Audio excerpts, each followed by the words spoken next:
दो मुल्कों की जंग में अब तक पिसते आए हैं, दो मुल्कों की जंग में अब तक पिसते आए हैं। थोड़ी सी सांसें दे दो, हम भी दो पल जी लेंगे, हम भी दो पल जी लेंगे। मैं उमर लतीफ आज आप सबके सामने आया हूं। ये हमारा कश्मीर है, जी हाँ हमारा कश्मीर, जहां चारों तरफ आज एक डर है। डर अपनों के बिछुड़ जाने का, डर उम्मीदों के मिट जाने का, डर सपनों के सिमट जाने का। आज हमारे लाखों लोग बेघर हो चुके हैं, हजारों लोग रिफ्यूजी कैंप्स में हैं। हमारी पार्टी और भारतीय फौज ने मिलकर हमारे कश्मीर को ऐसा बनाने का जिम्मा लिया है ताकि लोग चैन की सांस ले सके, सुकून से जी सके और बेहिचक बेझिझक मुस्कुरा सके। तो क्या आप मेरे साथ हैं, मेरी पार्टी के साथ हैं? तो क्या आप मेरे साथ हैं? अगर आप मेरी पार्टी के साथ हैं तो हमारी पार्टी को वोट देकर विजयी बनाएं और आने वाली पीढ़ी को सौंपें एक ऐसा कश्मीर जहां खून की होली नहीं, खुशियों की दिवाली होगी, जहां की हवाओं में जिहादी नफरत नहीं, इंसानी मोहब्बत होगी। तो चलिए बदलते हैं अपना जीवन, अपना भविष्य, हमारा कश्मीर, और सबसे बड़ी बात, चलिए बदलें अपना भारत, हम सबका भारत। जय हिंद, खुदा हाफिज।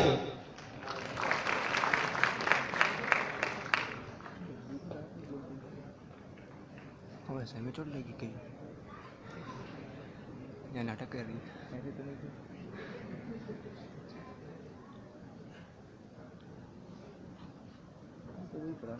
क्या सीन सपना था।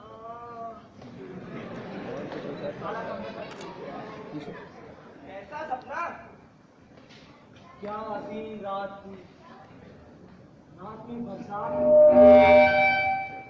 उस बरसती रात में वो मेरे साथ, उसने मुझे देखा, किस दूल्हे की पुरानी सी रानी लेके आ गई नजरें मिली, क्या नाम अंकित शर्मा। बरसात का पानी धीरे धीरे, फिर उसके हाथ में मेरा हाथ, उसके हाथ में तभी मेरा ही हाथ में हाथ। अब्बू जान ने सुन लिया ना तो खैर नहीं तुम्हारी। आलिया है ना, मुझे बचा लेगी, अब्बू की जमशीरें है। हाँ हाँ, एक तू ही तो है जिसकी बात वो सुनता है इस घर में। अब्बू से कैसे पिट पाऊंगी, मैं ना बचाने वाली। अरे अब्बू जान तो क्या रेसा के दुश्मन, उन्हें इस उम्र में प्यार मोहब्बत से मतलब कहाँ। कुछ दिन पहले ही अम्मी कह रही थी अब्बू से, बुड्ढे हो चले हो आप। क्या डाला है? अरे काटने तुझे। क्या चल रहा है यहाँ पर? ये कुछ नहीं, बस यूं ही हंसी मजाक कर रहे थे। आपके लाड प्यार नहीं बेकार रखा इसे, नालायक हो चुका है।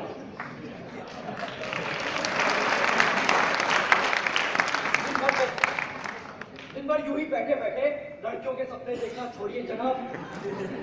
अगर सपने देखने ही है तो कश्मीर की आजादी के सपने देखिए। आप बीच में मत बोलिए। अब्बू हमारा कश्मीर तो आजादी है ना। कैसे आजाद है? आजाद है, कुछ लड़ाई नहीं होती, कुछ नहीं होता, आजादी तो है, पर कश्मीर आप फालतू मारते रहते हो मेरे को। बदतमीजी करता है, बदतमीजी करता है आपके सामने।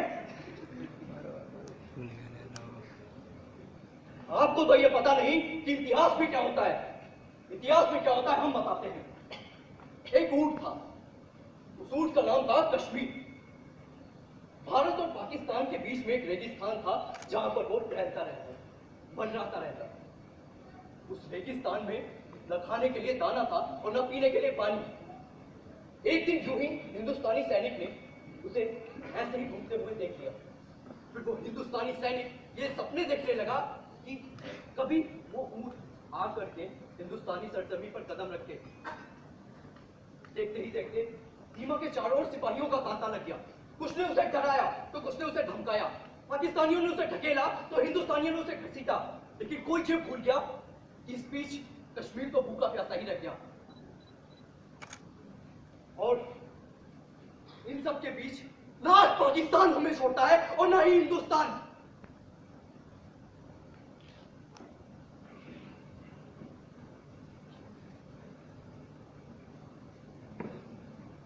आज हमें आजादी चाहिए, कश्मीर में आजादी। अबू आप तो जानते ही हैं आजादी की लड़ाई लड़ने के लिए कितने पापड़ पहनने पड़ते हैं, कितनी टेक्निकल प्रॉब्लम होती है। वो बगल में लड़का नहीं आता हमारा, वो भी आजादी की लड़ाई लड़ रहा था, बता रहा था कि कितनी प्रॉब्लम होती है। हुआ क्या, वो एक बार जोर से बम लेकर तो निकल गया, फिर रास्ते में ही था फैमिली का फोन आ गया, बेटा आटा खत्म हो गया। अब बताओ क्या करे, आजादी लेके आटा बिस्वाए क्या करता है, कश्मीर चला गया और बम वहीं उड़ गया, और क्या चक्की वाला उड़ गया, लो मिल गई आजादी। तो बीसी करता है जाने दीजिए ना भाईजान। जी, आप बीच में मत बोलिए। भाईजान तब वो बच्चा था जब ये ऐसा सब हुआ, अभी उसका उससे क्या लेना देना। आखिर कब तक इन्हें इंतकाम के आग में चलते रहेंगे। अब बस भी करिए, हमारा भी एक परिवार है, कल को उन्हें कुछ हो गया तो। अब छोड़िए ना, 18 सालों में बहुत कुछ बदल चुका है। कुछ नहीं पता है।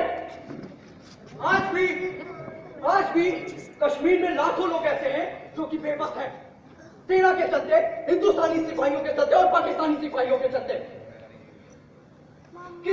किस आजादी की बात कर रहे हैं? देश यूज 15वीं अगस्त की बात कर रहे हैं, जहां पर लोग मिठाइयां तो बांटते हैं, लेकिन हर कोई ये भूल जाता है कि कश्मीर भूखा प्यासा है, उसके बारे में कोई भी कुछ नहीं सोचता। अगर आप हमारा साथ नहीं दे सकती तो कृपया खिलाफत भी ना करें, चाहे जाकर के अपना काम करें। एतबार रखिए भाईजान।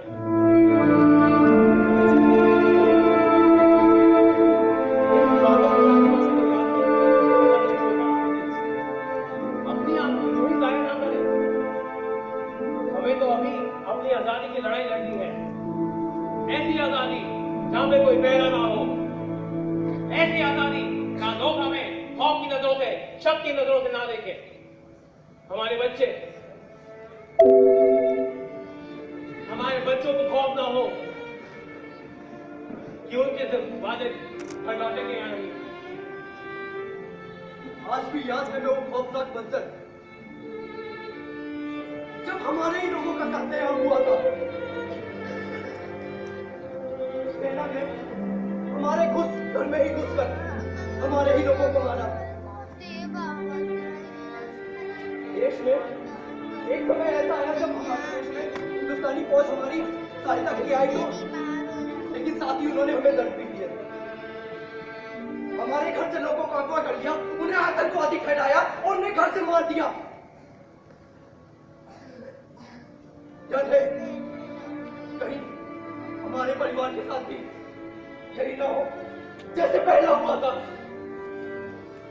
हाँ भाईजान, हमारी बहन भी इसी का शिकार हुई। मैं कसम खाता हूं कि जब तक अपनी बहन की इंतकाम का लौटा नहीं पाऊंगा, तब तक मैं चैन से नहीं बैठूंगा। इंतकाम मेरी बेटी के किसी का इंतकाम लेना।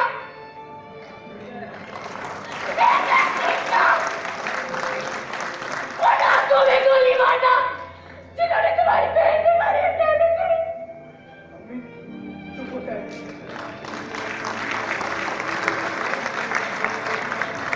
मैं वादा करता हूं कि उन लंबा गिराने वाले सैनिकों को सर से मिटा दूंगा, जिंदगी तबाह कर दूंगा उनकी।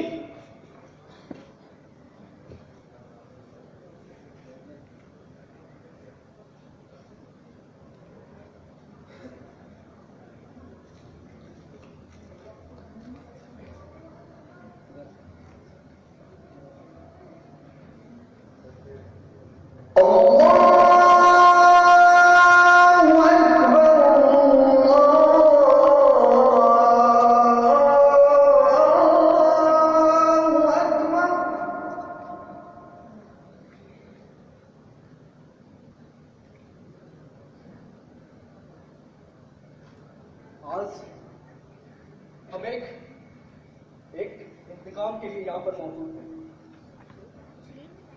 हम चाहते हैं कि आज कोई भी ऐसा इंसान ना हो जो कि डर से कांपे। सच तो यह है कि हम इंसान आज यहाँ पर बेबस हो चुके हैं। कश्मीर में आज कोई भी एक ऐसा इंसान नहीं। हर बार समझौता हमें ही करना पड़ा। चाहे वो अपनों की जिंदगी का हो या अपनों की आबरू का। आज आज हमें कुछ करना होगा। इन गरीब मुसलमानों की बसइये के पीछे एक खूंखार चेहरा छुपा है।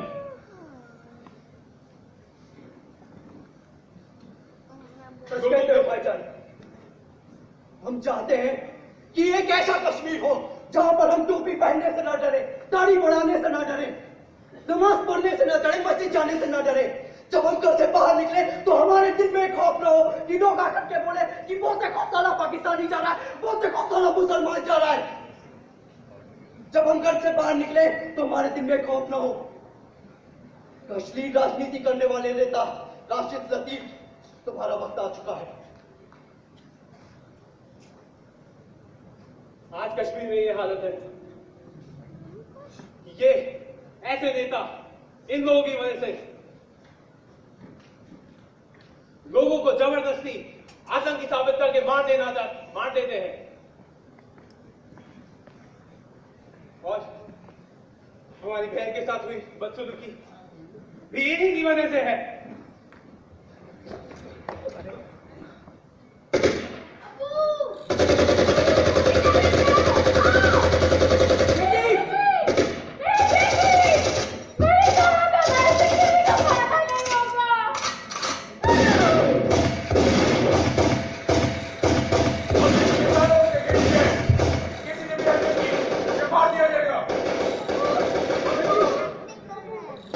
मुझे पता चला है कि यहाँ पर निर्दोष और मासूम लोगों को जबरदस्ती भड़काया जा रहा है। अगर तुम अपने और अपने परिवार की सलामती चाहते हो तो सरेंडर कर दो।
शांति होगी मैं और तुम अब बिल्कुल अकेले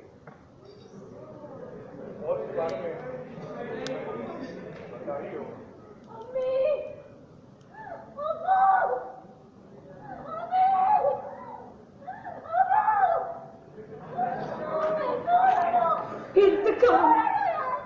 मेरी बेटी के इंतकाम लेना और मेरे गोली मारना तो मेरे तुम्हारे बहन को करीब वाले थे।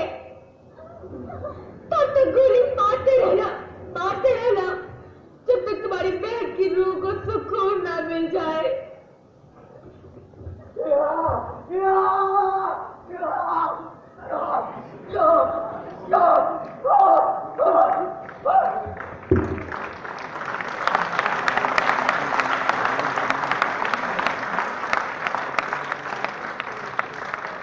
हम किसी की भावनाओं को ठेस नहीं पहुंचाना चाहते, मगर ये एक सच है, एक घिनौना सच कि आज कश्मीर में 1989 के बाद से 5 लाख से ज्यादा लोग आतंकवादी हमलों का शिकार हो चुके हैं। हमने अपने इस नाटक के माध्यम से आप लोगों के सामने वहां की सच्ची तस्वीर पेश करने की कोशिश की है। आशा है आप लोग हमारे साथ मिलकर और भारतीय फौज के साथ मिलकर कश्मीर में अमन और शांति कायम करने में मदद करेंगे। जय हिंद, जय भारत।